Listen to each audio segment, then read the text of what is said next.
Japonci so bili leta 2016 ful pogumni in so predstavili enega najbolj nenavadnih križancev in mu nadeli tudi zelo nenavadno ime, CHR. Compact High Rider ne bi pomenil ta akronim, pa Crosshatch Runabout tudi bi bil zelo hecen prevod, če bi rekel križanc za malo naokrog. Obvezna je bila seveda hibridna tehnologija pri pogonu, čeprav je obstajal tudi s klasičnim benzinskim turbomotorjem, no nas pa je že takoj navdušil, kako dobro se ta avto, oziroma kako lahkotno se ta avto vozi kljub večji oddaljenosti od tal. Ampak za Toyoto je bilo najslajše, da je kar naenkrat spet postala čustvena znamka, ker so jo predtem že vsi povezovali z dolgčasom. Pa je šef znamke takrat rekel no more boring cars in evo, več kot polovica kupcev CHR je rekla, da se je zanj odločila zaradi oblike. Pa sem ziher, da bo tako tudi pri ta novem.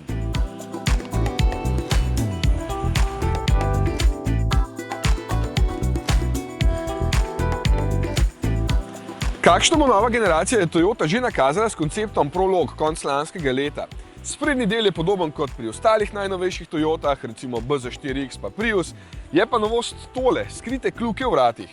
Kdor bo hotel še bolj izstopati, pa bo lahko nabavil takšnega s črno streho pa 20-palčnimi kolesi.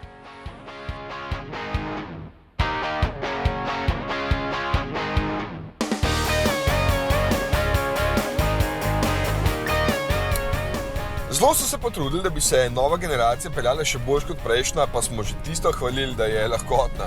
Po merah je novi CHR praktično enak kot prej, malo edin širši, vseeno pa so uspeli povečati prtljažnik in sedenje na zadnji klopi je zdaj malenkost manj klaustrofobično, ker je rob zadnje šipe malo nižji. Ampak, če se vrnem k občutkom, na volanu je še vedno zelo lahkotno, prav prijetno deluje in tudi, ko si med ovinki se pelje zelo prepričljivo, kot vidim na tej prvi vožnji po cestah Ibize.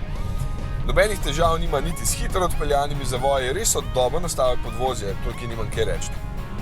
Z motorji so se pa pohvalili, da so pokrili 90% trga, zato sta na izbiro dva hibrida.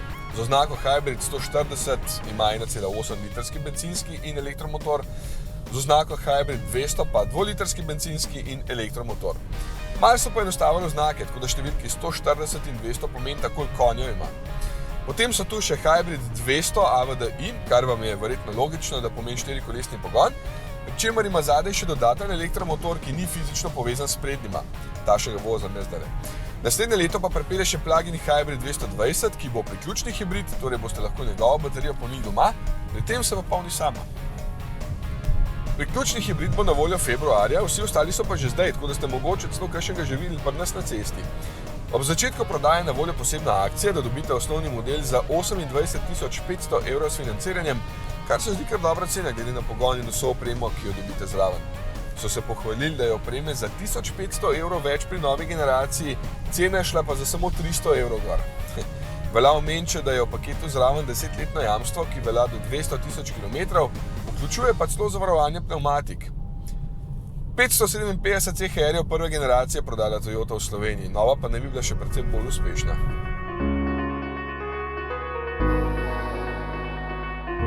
Mogoče tudi zaradi te zanimive notranjosti, kjer se takoj vidi, da je voznik v prvem planu, ker je takole objet, sploh s tem visokim robom sredinskega grebena.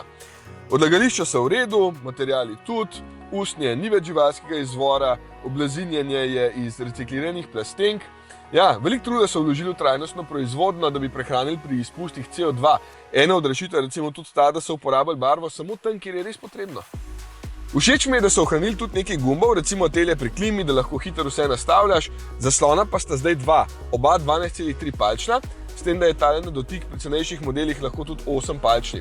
Še več dela so si dali z ambientalno osvetlitvijo, ki se prilagaja temperaturi in času dneva, tako da so zjutraj recimo drugačne barve kot zvečer, vseh barv je pa 64. Ja, so se kar potrudili pri malenkostih, tudi s kakšnimi zanimivimi detaljčki, tako da je CHR še vedno eden najbolj posebnih avtov pri Toyoti. Če je za vas preveč predrzen z obliko, imajo tudi dolgočasno Corolla Cross, ampak sem prepričan, da bo večini tale velike trej padel v oči, ker je res še vedno nekaj posebenega.